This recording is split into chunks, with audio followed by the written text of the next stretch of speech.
5 years of paying his rent. 5 years of skipping meals so he could buy tailored suits for interviews.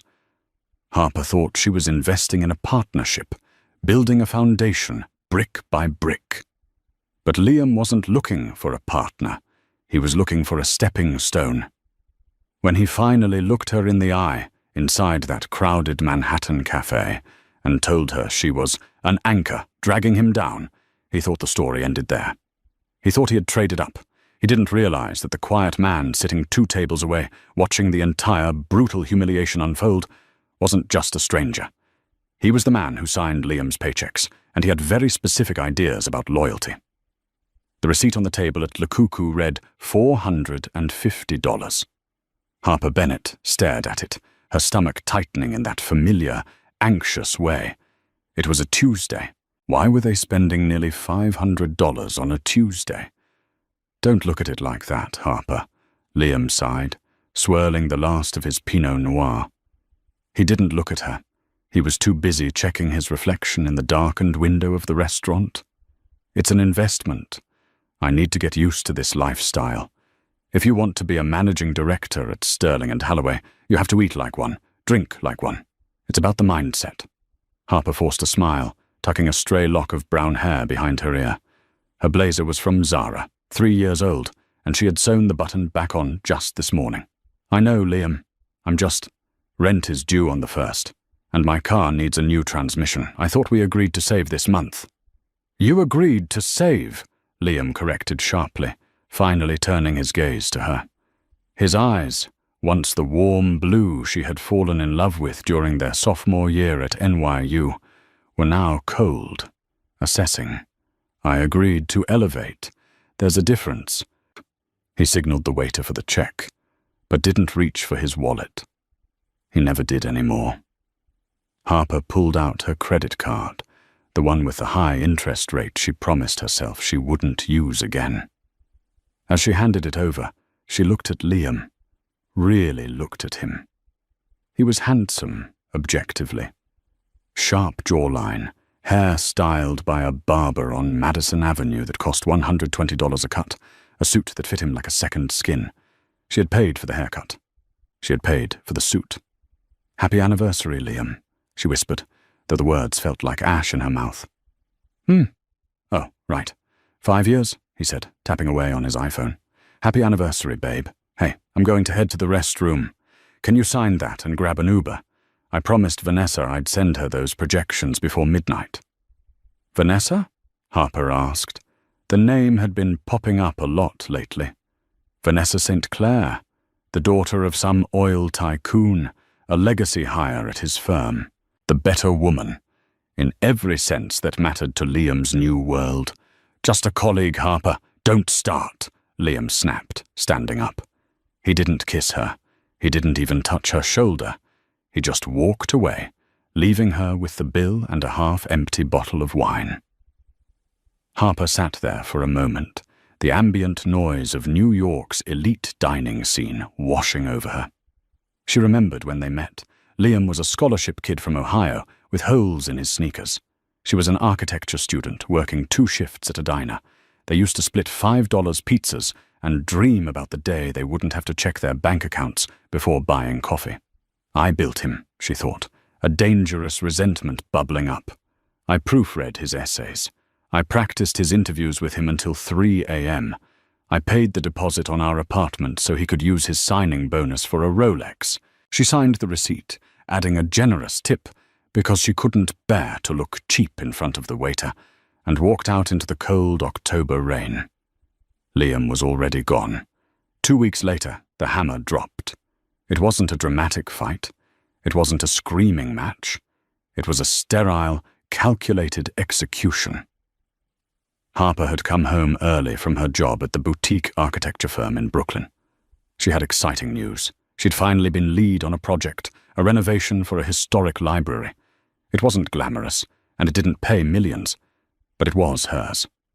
She bought a bottle of champagne, the $40 kind, to celebrate. When she unlocked the door to their Upper West Side apartment, the one she found, the one she decorated, the one she paid 70% of the rent for, she saw the suitcases, 3 Louis Vuitton trunks. Not hers. Liam's. Liam was standing by the window, looking out at the city. He was wearing a tuxedo. "Going to a gala?" Harper asked, her voice trembling slightly. She set the champagne down on the counter. The clink of glass on granite sounded like a gunshot in the quiet room. "The Sterling and Holloway Autumn Ball," Liam said, turning around. He looked magnificent. He looked like James Bond. He looked like a stranger. "I'm going with Vanessa." The air left the room. "Vanessa? But I bought a dress. You said I was your +1. We talked about this for months." "Harper, sit down," Liam said. It wasn't a request. He walked over to the kitchen island, keeping it between them like a barricade. "We need to be realistic. Look at where I am going. I'm on the fast track to VP. I'm handling portfolios worth hundreds of millions. I'm dining with senators and tech moguls." "I know," Harper said, tears pricking her eyes. "I'm so proud of you. I've always been proud of you." "That's the problem," Liam said, his voice devoid of emotion. "You're proud of me, like a mother is proud of a child. You remember me poor. You remember me weak. When I look at you, Harper, I see the struggle. I see the coupons. I see the nights we ate instant noodles. I see the love," she whispered. "I see an anchor," he shot back. "I need someone who fits the frame, Harper. Vanessa, she speaks French. She knows which fork to use without thinking. Her father plays golf with the CEO. When I walk into a room with her, people respect me. When I walk in with you, they wonder why I brought the help." The cruelty of it took her breath away. It was physical, a punch to the gut. "I paid for that tuxedo you're wearing," she managed to say, her voice shaking. "I paid for the teeth whitening. I paid for the gym membership that gave you that body. And I appreciate the investment," Liam said, checking his watch. "A Patek Philippe. New. Consider this your return. I paid the rent through the end of the lease. You have 3 months. I'm moving into Vanessa's penthouse at the plaza tonight." He reached into his pocket and pulled out a check. He slid it across the counter. "What is this?" $20,000, Liam said. "That covers everything you spent on me the last 2 years, plus interest. We're square." Harper stared at the check. It was signed with his flamboyant new signature, Liam J. Preston. "You think you can buy me out?" Harper asked, her voice rising. "Like I'm a bad stock?" "I'm just closing a position, Harper. It's business." He walked past her, grabbing his coat. "Don't make a scene. You're a good girl. You'll find someone nice. Someone simpler. Someone who likes libraries." He opened the door. "Oh, and Harper, don't try to contact me at the firm. It wouldn't look good for my image." And then he was gone. Harper stood in the silence of the apartment. She looked at the champagne bottle. She looked at the check. She picked up the check, ripped it into tiny pieces, and threw it in the trash. Then she sank to the floor and screamed. The next month was a blur of misery. Harper didn't just lose her boyfriend. She lost her sense of reality. Every time she opened Instagram, there he was. Liam on a yacht in the Mediterranean with Vanessa. Liam at the Met Gala. Liam in the 30 under 30 inches list of Forbes, with a caption about his self-made success. Self-made. The irony tasted like bile. She tried to focus on work, but the architecture firm was struggling. 2 weeks after the breakup, her boss, Mr. Henderson, called her into his office. "I'm sorry, Harper," the old man said, looking genuinely pained. "We lost the library contract. The city went with a bigger firm. I can't afford to keep you on." Laid off, single, broke. Harper sat on a park bench in Bryant Park, watching the holiday market being set up. It was late November now. The city was festive, glittering with lights, mocking her darkness. She had $400 in her bank account. Her rent, the one Liam claimed to have paid, turned out to be unpaid. He had lied. The landlord was threatening eviction in 3 days. She needed a coffee. She needed warmth. She walked into a high-end coffee shop near Fifth Avenue, not the Starbucks, but a place called The Grind, where bankers and heavy hitters had meetings. She shouldn't be spending $8 on a latte, but she was cold to her bones. She ordered a small black coffee and sat in the corner, pulling out her sketchbook. It was the only thing that kept her sane. She started sketching the layout of the coffee shop, redesigning the flow, changing the lighting, opening up the cramped corners. She was so engrossed in her drawing that she didn't notice the man standing over her until he cleared his throat. "You have the lighting wrong," a deep, gravelly voice said. Harper looked up. Standing there was a man who looked like he was carved out of granite. He was older, maybe late 40s or early 50s, with salt and pepper hair and a beard that was neatly trimmed. He wore a heavy wool coat and a scarf that looked expensive but understated. No logos, just quality. "Excuse me?" Harper said, defensive. She wasn't in the mood. "The lighting," the man said, pointing a gloved finger at her sketch. "You're using recessed track lighting. In a space with these ceilings, it'll create shadows on the tables. You want pendant fixtures. Drop them lower. Create intimacy." Harper looked at her sketch, then back at him. He was right. "And who are you?" she asked. "The lighting police?" The man's lips twitched, a ghost of a smile. "Something like that." "May I?" He gestured to the empty chair opposite her. Harper hesitated. "I'm not waiting for anyone, but I'm also not really in the mood for company." "I'm not company," the man said, sitting down anyway. "I'm bored. My meeting was cancelled, and you look like you're about to cry or punch someone. I prefer the latter. It's more entertaining." Harper let out a dry, humorless laugh. "Definitely punch someone." "Boyfriend?" "Ex. He left me for a better woman. A legacy hire with a penthouse." The man nodded, signaling the waiter. "Black coffee. And bring the lady a croissant. She looks like she hasn't eaten." He turned back to Harper. "The classic tale, the climber and the ladder. I assume you were the ladder." "I was the foundation," Harper corrected, her voice hard. "I built him, and he evicted me." "Men like that are cheap real estate," the man said, leaning back. "They have a flashy facade, but the plumbing is rotten. They always collapse eventually." "He seems to be standing pretty tall right now," Harper muttered. "He's at Sterling and Halloway, VP track." The man's eyes narrowed slightly. A flicker of something dangerous passed through them, gone as quickly as it came. "Sterling and Halloway, is that so?" "Yeah, Liam Preston. Maybe you've heard of him. He's the new golden boy." "I have heard the name," the man said slowly. "And the better woman?" "Vanessa St. Clair." The man actually laughed then, a deep, rumbling sound. "Ah, the St. Clair shipping fortune, or what's left of it." "What do you mean?" "Nothing," he waved a hand. "So, you're an architect?" "I was, until this morning. Got laid off.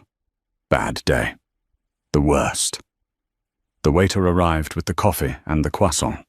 Harper tore into the pastry, realizing she was starving. "Let me see that sketch again," the man said. She slid the notebook over. He studied it for a long time, his face unreadable. He flipped the page, looking at her other drawings, sketches of libraries, brutalist reimaginings of subway stations, delicate residential lofts. "You have an eye," he said finally. "You understand flow. People usually design for how a building looks. You design for how people move." "That's the point," Harper said. "Architecture is choreography." The man closed the book and slid it back. He reached into his coat pocket. Harper expected a business card. Instead, he pulled out a simple, heavy pen. A Mont Blanc. "I have a project," he said. "A brownstone in the West Village. It's a gut renovation. Historical preservation is a nightmare, and the interior needs to be modern without losing the soul. My last 3 architects tried to turn it into a spaceship." He grabbed a napkin and wrote a phone number on it. Just a number, no name. "Call this number tomorrow at 9 a.m. Ask for Arthur." "Arthur?" Harper asked. "Arthur who?" Just Arthur. If you're good, I'll pay you double whatever your last firm was paying you. If you're bad, I'll fire you before lunch." Harper looked at the napkin. It felt like a lifeline thrown into a storm. Or a trap. "Why?" she asked. "You don't know me. I could be crazy." Arthur stood up, buttoning his coat. He looked down at her, and his eyes were kind, but sad.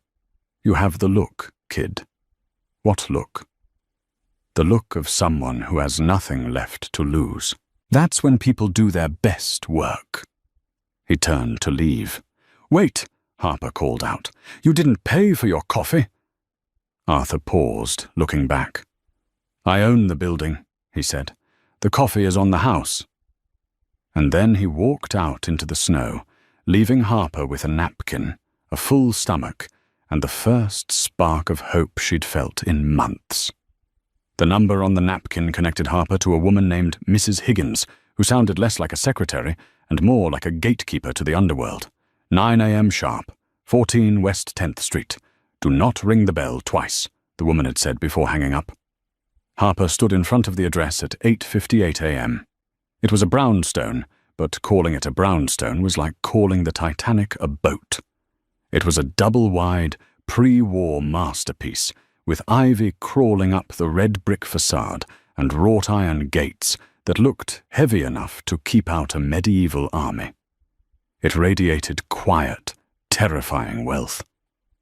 She buzzed once. The lock clicked instantly. Inside, the house was a shell. Dust motes danced in the shafts of light, cutting through the boarded-up windows. The grand staircase was stripped to its bones. Standing in the center of the debris, wearing a cashmere turtleneck and holding a sledgehammer, was Arthur. "You're early," he said, not looking up. He swung the hammer into a rotting piece of drywall. Crash. Dust billowed. "I'm on time," Harper said, stepping over a pile of rubble. "You said 9 o'clock. My watch is synced to the atomic clock." Arthur lowered the hammer and turned to her. He looked different in the daylight. Tired, but intense. "Good. Most people are late and make excuses, or early and expect praise. Punctuality is just accuracy. I like accuracy." He tossed the sledgehammer to the side and wiped his hands on a rag. "This house is a disaster. Built in 1854. The plumbing is lead, the wiring is cloth, and the foundation is sinking 3 inches on the north side. I bought it yesterday." "Why?" Harper asked, looking at the ceiling where a stunning, albeit water-damaged, fresco was peeling. "Because it has good bones." And I was bored. He walked over to a makeshift table made of 2 sawhorses and a plank of plywood. On it lay a set of blueprints that looked like a child had drawn them. The previous architect wanted to gut it, turn it into a white box, open concept, glass elevator. Harper grimaced. That would be a crime. You'd lose the narrative of the house. The separation of rooms in this era was intentional. It controls the light and the temperature. If you open it all up, it'll feel like a hotel lobby. Arthur stared at her. For a long, uncomfortable minute, he didn't speak. He just studied her face, as if he were reading a contract. "You're hired," he said. "Just like that? You haven't asked for my portfolio. You don't even know my last name." "I know enough. I watched you fix a commercial space on a napkin in 5 minutes while you were having a breakdown," Arthur said dryly. "And your last name is Bennett. I did a background check on you after you left the coffee shop." Harper stiffened. "Is that supposed to make me feel safe?"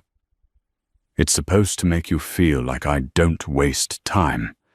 Here's the deal, Miss Bennett. I am a difficult man. I have specific tastes. I yell when I'm frustrated. But I pay on time, and I pay well." He pulled a folded document from his back pocket. "Contract, 6-month retainer, $20,000 a month, plus a bonus upon completion." Harper choked on air.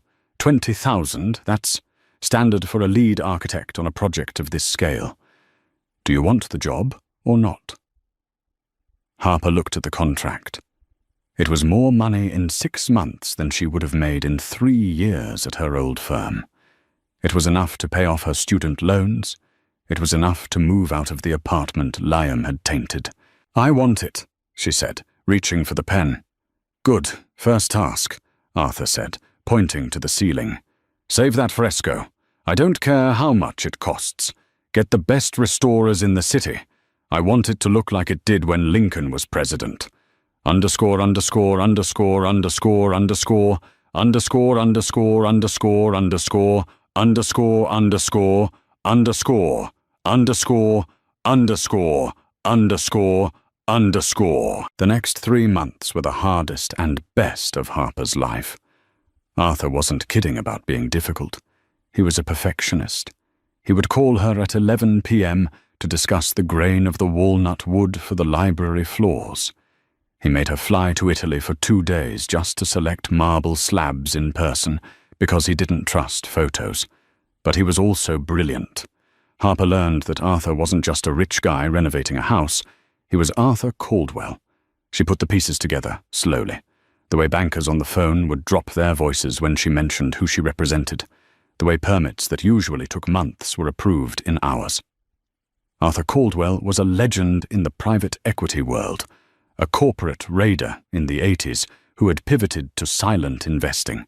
He owned pieces of everything: tech, pharma, shipping, and, as she discovered late one night while organizing his filing cabinet, he owned 40% of the holding company that owned Sterling and Halloway, Liam's firm. Harper sat on the floor of the makeshift office in the construction zone, holding the file. Arthur was technically Liam's boss's boss's boss. Found something interesting? Harper jumped. Arthur was standing in the doorway, holding 2 takeout containers from Nobu. I wasn't prying. I was just filing the deed transfers, she stammered. Arthur walked in and sat on the edge of the desk. It's public record, if you know where to look. I bought the stake 3 years ago. They were undervalued. Does Liam know? Harper asked. Does anyone know? The board knows, the CEO knows. The mid-level climbers like your ex-boyfriend? Arthur chuckled, opening a container of sashimi. They have no idea. They think the company is run by the guys whose names are on the door. They don't realize the guys on the door answer to the guy in the shadows. He offered her a chopstick. Eat. You're too thin. Success requires calories. Harper took the food. Why didn't you tell me? Because I wanted to see if you could do the job without the distraction of revenge, Arthur said seriously. And you have. You're talented, Harper. This house, it's going to be a masterpiece. You saved it. I just listened to what it needed, she said quietly. Exactly. Most people only listen to themselves. Arthur looked at her, his expression softening. Next week is the Caldwell Foundation Gala. It's my annual charity event. I usually hate it. I stand around, shake hands with people who want my money, and eat dry chicken. Sounds fun, Harper joked. It's useful. And this year, I'm unveiling the plans for my new venture, a sustainable housing initiative in the Bronx. I want you to present the designs. Harper froze. Me? Present? To who? To everyone. The mayor, the press, the investors. Arthur paused, a mischievous glint in his eye. And the partners at Sterling and Halloway? They're buying a table. Harper's heart hammered against her ribs. Liam will be there. Yes, Arthur said. He will. And he'll be sitting at table 42, near the kitchen. You'll be at table 1. With me. He stood up, dusting off his trousers. Go shopping tomorrow, Harper. Buy a dress that looks like armor. Send the bill to the company. Arthur, I can't. It's a uniform, Harper, he interrupted gently. You're not the ex-girlfriend anymore. You're the lead architect of Caldwell Holdings. Dress the part. The night of the gala, New York City was blanketed in a heavy, muffled silence of fresh snow, but outside the Pierre Hotel, the paparazzi flashbulbs turned the night into a strobing lightning storm. Harper sat in the back of Arthur's Rolls-Royce Phantom, her hands trembling slightly in her lap. She didn't look like Harper Bennett from the diner anymore.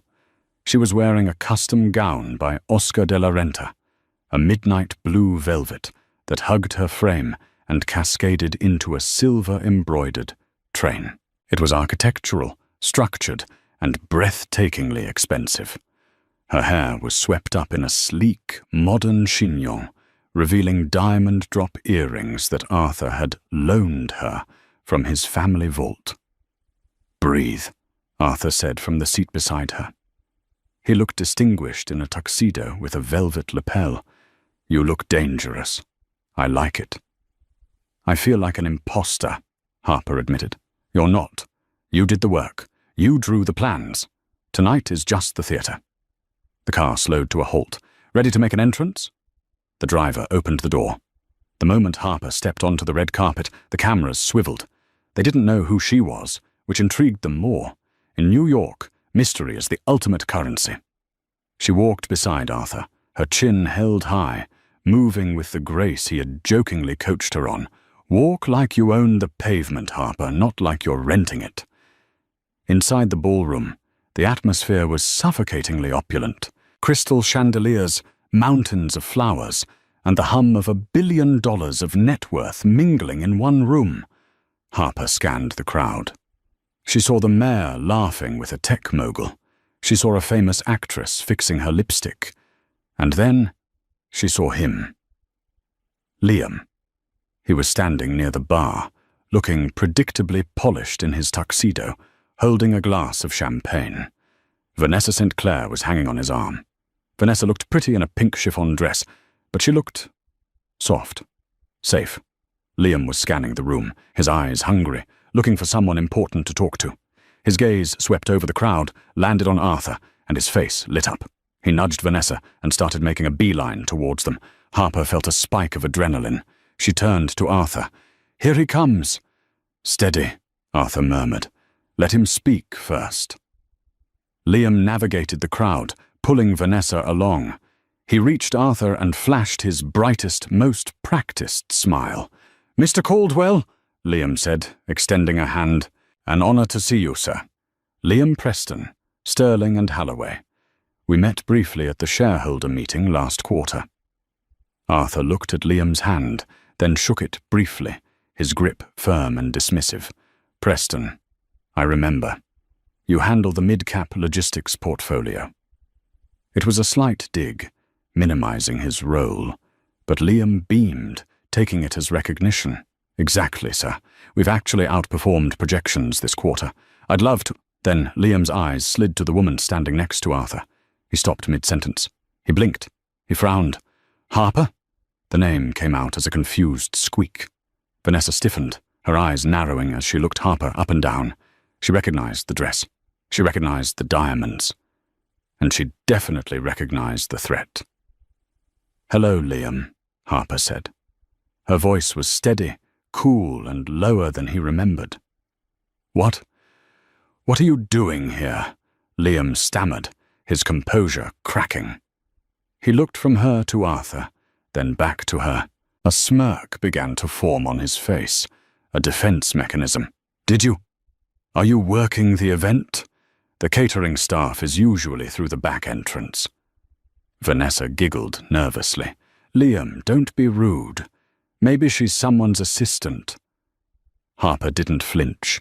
She took a sip of her champagne, the bubbles sharp on her tongue. "Actually," Arthur interjected, his voice booming slightly so the surrounding group could hear, "Harper isn't staff. She's my guest of honor." Liam's mouth fell open slightly. "Guest of honor?" "Harper Bennett is the lead architect for the new Caldwell Housing Initiative," Arthur continued, placing a protective hand on Harper's shoulder. "She's the genius who is going to redesign the Bronx waterfront. In fact, I believe your firm, Sterling and Halloway, will be bidding for the construction contract, which means," Arthur paused, letting the silence stretch until it was painful, "which means she will be auditing your proposals. You'll be pitching to her, Liam." The color drained from Liam's face. He looked at Harper with a mixture of horror and disbelief. "But she's an architect. She doesn't have this kind of experience." "She has vision," Arthur snapped, his tone turning icy. "And she has loyalty. Two things that seem to be in short supply these days." Vanessa, realizing the tide had turned, tried to salvage the situation. She stepped forward, extending a hand to Harper. "It's so nice to meet you again, Harper. I love your dress. Is it vintage?" "It's custom," Harper said, ignoring Vanessa's hand. "And it's nice to see you too, Vanessa. I see you're still wearing that necklace Liam gave you, the one he bought with the bonus he got from the project I helped him with." Vanessa's hand retracted as if burned. "If you'll excuse us," Harper said, dismissing them. "We have the mayor waiting at table 1. She turned her back on them. It was the most satisfying movement of her life. As they walked away, Arthur leaned down. "That was brutal. I loved it." "I'm shaking," Harper whispered. "You did good, kid." "But don't get too comfortable," Arthur warned, his eyes scanning the room. "Liam is a climber. You just kicked him off the ladder. He's going to try to drag you down." "Let him try," Harper said, and for the first time she meant it. They took their seats at the head table. The lights dimmed. The presentation began. Harper's designs filled the massive screens around the room. Beautiful, innovative, human-centric buildings. When she walked up to the podium to speak, the applause was polite. But as she spoke, passionately describing a vision of a city that cared for its people, the room grew silent. When she finished, the applause was thunderous. She looked down from the stage. Liam was sitting at table 42, in the shadows near the kitchen door. He wasn't clapping. He was watching her with a look of pure, unadulterated hatred. He pulled out his phone and made a call. Harper returned to her seat, flushed with success. "Excellent speech," Arthur said, "but we have a problem." "What?" "I just got a text from my head of security," Arthur said, sliding his phone over to her. "It seems someone just leaked a story to page 6. Billionaire Arthur Caldwell's new mystery architect, the secret romantic past of a gold digger." Harper stared at the phone. "Liam. He's fast," Arthur noted. "He's trying to discredit you before the project even starts. He wants to make it look like you slept your way into the job." Harper looked across the room. Liam was sipping his wine, looking smug. He raised his glass to her in a mock toast. "He thinks he can shame me," Harper said, her voice hardening. "Can he?" Arthur asked. Harper looked at the headline again. Then she looked at Arthur. "No, because I have the truth, and I have the receipts." "Good," Arthur smiled, a shark-like grin. "Because I just bought the magazine." The page 6 article dropped at 8 a.m. the next morning. It was vicious. It painted Harper as a desperate ex-girlfriend who had seduced an eccentric billionaire to get back at her successful, upstanding ex, Liam Preston.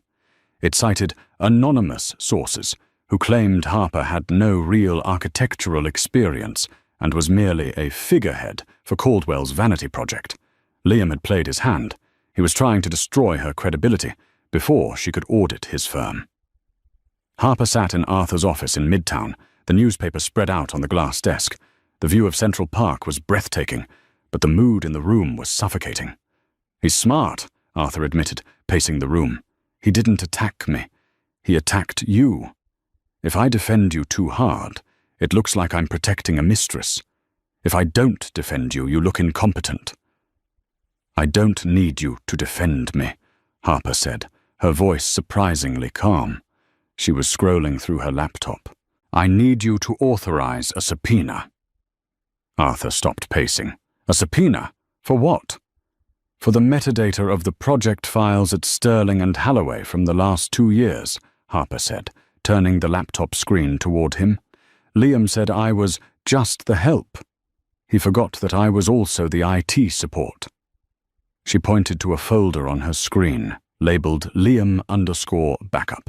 "When we lived together, our laptops were synced to the same cloud. I never unsynced them until last night. I have access to his draft folder. I have the timestamps of every document he wrote.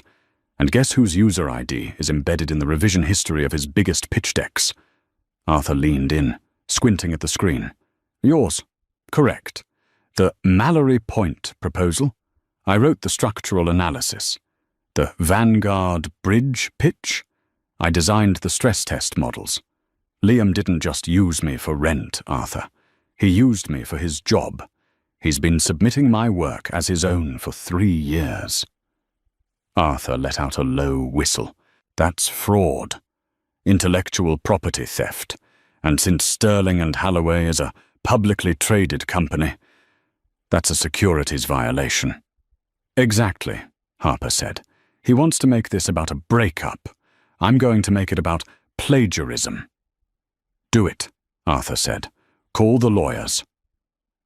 3 days later, the conference room at Sterling and Halloway was ice cold. Liam sat at the head of the table, flanked by Vanessa, who was there for moral support, and the firm's senior legal counsel.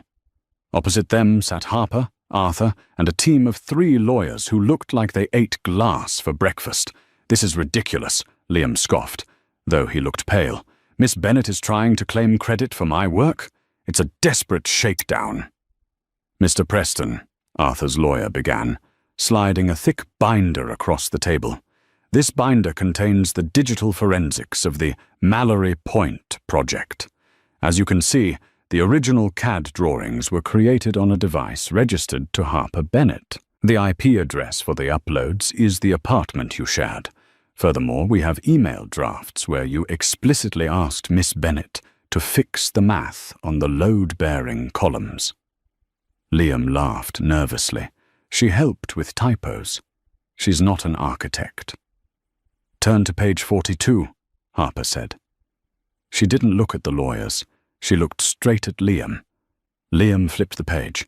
He froze. That is a voice memo, Harper explained, from your phone. You recorded yourself practicing your pitch for the promotion. You can be heard saying, and I quote, "I have no idea what these numbers mean, but Harper says they work, so I'll just memorize them." The room went silent. The senior counsel for Sterling and Halloway closed his eyes and pinched the bridge of his nose. He knew a sinking ship when he saw one. This is manipulated, Liam stammered. Deep fake. It's admissible evidence, the lawyer corrected.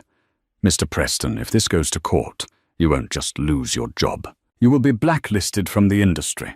Fraud of this magnitude. Investors will sue. Vanessa pulled her hand away from Liam's arm.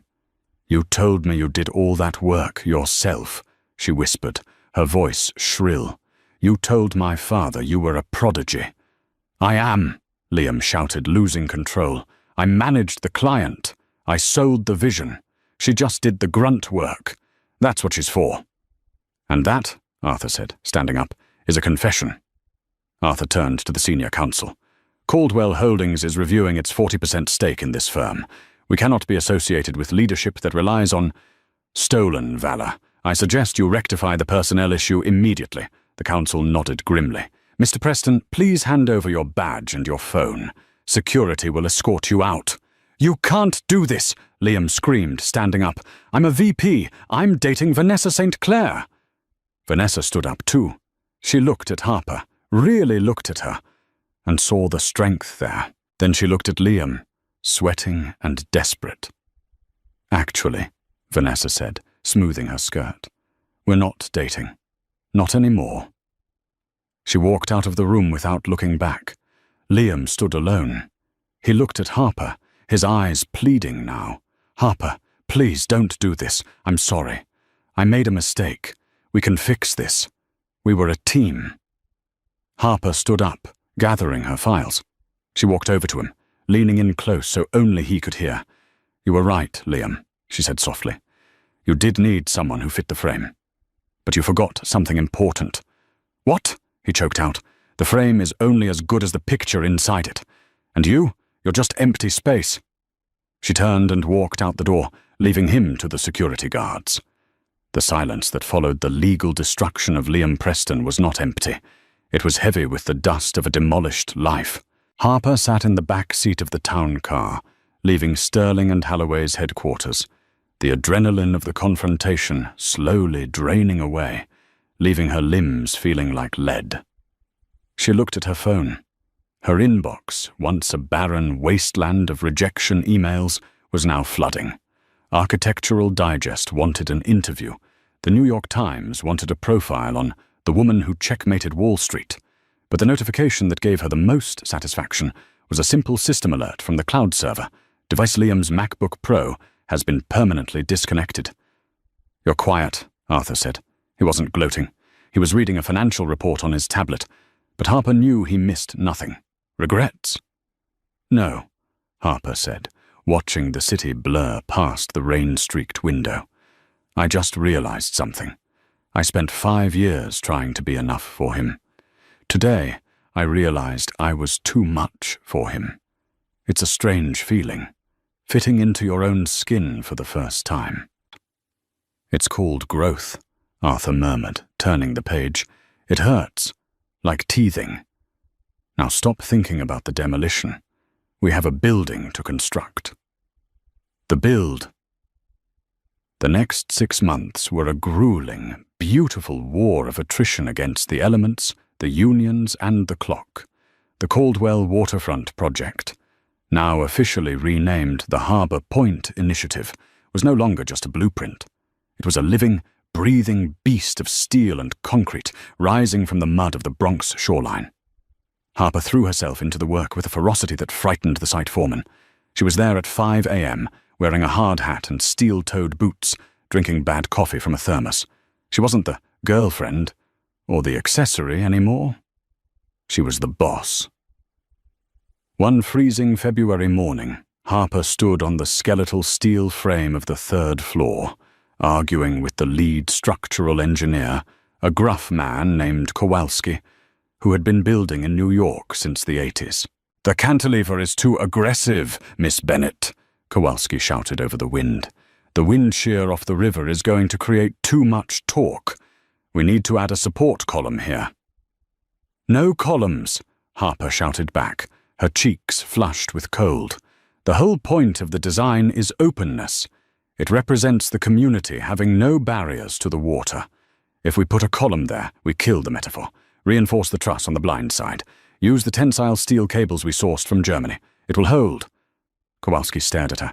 He looked at the plans, then back at the river, calculating. Finally, he grinned, a flash of gold tooth showing. "You're crazy, lady, but you're right. It'll hold." That was the moment Harper knew she had won, not against Liam, but against the voice in her head that said she was an imposter. The descent while Harper was rising, Liam was plummeting. The fall didn't happen all at once. It was a slow, humiliating slide. First came the termination letter, delivered by courier. Then came the eviction notice from Vanessa's penthouse. It turned out that Vanessa's love was entirely conditional on Liam's status. Once the scandal broke, once he became the man who plagiarized his girlfriend, he became a social liability. Vanessa didn't even break up with him in person. She sent her assistant to change the locks while he was out buying cigarettes. 3 months after the confrontation, Liam found himself in a cramped studio apartment in Queens, staring at a laptop that was 5 years old. He had applied to 40 firms. He had received 0 interviews. The industry was small, and Arthur Caldwell's reach was infinite. Liam Preston was radioactive. He sat on a futon that smelled of damp wool, scrolling through LinkedIn. He saw his former colleagues posting about their bonuses. He saw Vanessa tagging a new guy, a hedge fund manager, in a photo from Saint-Tropez. And then he saw it, a sponsored post from Caldwell Holdings. It was a time-lapse video of the Harbor Point Center being built. The caption read, "Visionary Architecture by lead architect Harper Bennett." Liam threw the laptop across the room. It cracked against the wall, the screen spider-webbing into a fractured mess. He slumped his head into his hands. He had told her she was an anchor. He had been so wrong. She wasn't the anchor. She was the ship, and he had voluntarily jumped overboard in the middle of the ocean. He ended up taking a job at a mid-range car rental agency near Newark Airport. He wore a polyester uniform that was 2 sizes too big. Every day, he handed keys to businessmen in tailored suits, men who looked exactly like he used to look. One rainy Tuesday, a customer tossed a credit card on the counter. "Hurry up, I'm late for a meeting in the city." Liam typed in the details. He looked at the card, Platinum Amex. He looked at the man's wrist, Rolex Submariner. "Nice watch," Liam muttered, a painful lump in his throat. "Thanks, the man said, not even looking at him. "My wife bought it for me. For our anniversary." Liam froze. The memory of Harper handing him the box with his own Rolex, paid for with her overtime shifts, hit him like a physical blow. He handed the keys over, his hands shaking. "Have a safe drive," Liam whispered. The man was already walking away. Liam was invisible. He was the help. He was exactly what he had accused Harper of being. The grand opening. June arrived, bringing with it a golden, honeyed light that bathed New York City in promise. The opening of the Harbor Point was not just a gala. It was a coronation. The muddy construction site had been transformed into a miracle.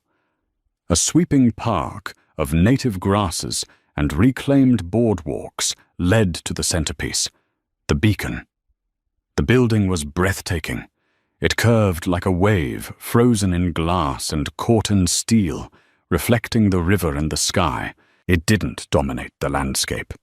It embraced it. Harper stood in her dressing room at the pier, looking in the mirror. She wore white this time, a sharp, tailored jumpsuit with a plunging neckline and wide legs, paired with a structured white cape. She looked modern, powerful, and clean. "Ready?" Arthur stood at the door. He looked older, tired, but his eyes were bright. "I'm nervous," Harper admitted. "The critics are going to be there, the Architecture Review Board." "Let them come," Arthur said, offering his arm. "You built a cathedral for the people, Harper. Critics only build sentences." When they arrived, the flashbulbs were blinding, but this time Harper didn't hide behind Arthur. She walked beside him, matching his stride. They moved through the crowd, shaking hands. Harper spoke to the mayor, to urban planners, to young students who looked at her with wide, worshipping eyes. "Miss Bennett," a reporter from CNN thrust a microphone in her face. "This design is being called revolutionary because of its focus on community integration. What inspired you?" Harper paused. She thought of the cold nights in the apartment with Liam, trying to make the rent. She thought of the feeling of being small, of being told she took up too much space. "I wanted to build something that couldn't be ignored," Harper said into the camera, her voice steady. "I wanted to create a space where everyone, regardless of their background, feels like they have a seat at the table. Architecture shouldn't be a fortress. It should be a bridge." The final encounter. Later that night, as the party wound down, Harper stepped out onto the cantilevered terrace overlooking the water, the very one Kowalski said couldn't be built. She needed a moment of silence. The air smelled of salt and summer rain. "Excuse me?" The voice came from the shadows near the door. Harper turned, her body tensing. It wasn't Liam. It was a young woman, maybe 22. She was holding a tray of empty champagne flutes. She looked exhausted, her hair frizzy from the humidity, her uniform slightly rumpled. "I'm sorry to bother you, Miss Bennett," the girl said, her eyes wide.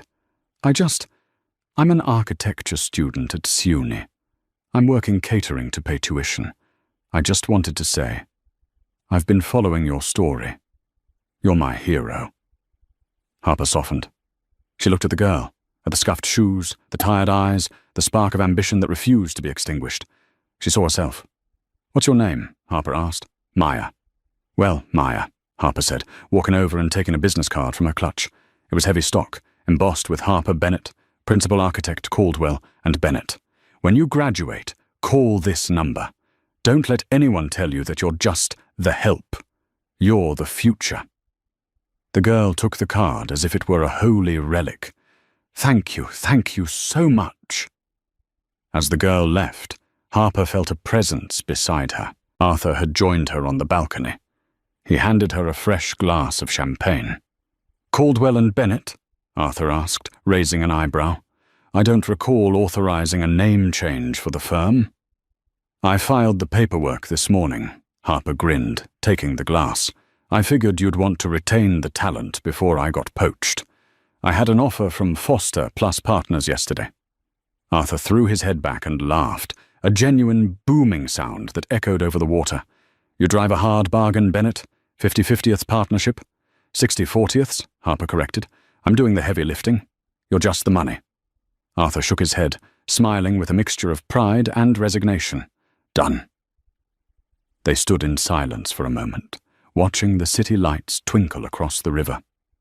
Somewhere out there, in the vast grid of lights, Liam was probably sleeping on his futon, dreaming of a life he had thrown away. Somewhere, Vanessa was searching for her next target. But here, on the balcony of the building she had dreamt into existence, Harper felt a profound sense of peace. She remembered the night at the restaurant, the $450 receipt, the feeling of being an anchor. He was right, she thought, watching the reflection of the moon on the dark water. I was an anchor. But he didn't understand what anchors do. They hold the ship steady through the storm, and when the ship is rotten, the anchor cuts loose and finds a new shore. To the future, Arthur said, raising his glass. No, Harper said, clinking hers against his. To the foundation. She took a sip, the bubbles dancing on her tongue, and turned her back on the city skyline, looking instead at the beautiful, sturdy steel beams rising above her head. She had built her own kingdom, and this time she held the keys. Harper didn't just survive the breakup. She re-engineered her entire reality.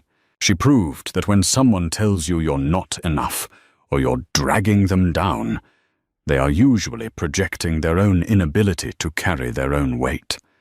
Liam wanted a trophy, but he lost a treasure. Harper wanted a partner, but she found her power. It's a reminder to all of us. Never shrink yourself to fit into someone else's small life. Build your own skyscraper and let them wonder why they can't reach the penthouse. Thank you so much for watching this story. If Harper's journey inspired you, please hit that like button. It really helps the channel grow. Share this video with a friend who is building their own empire, and don't forget to subscribe and ring the bell so you never miss a twist. Until next time, keep building.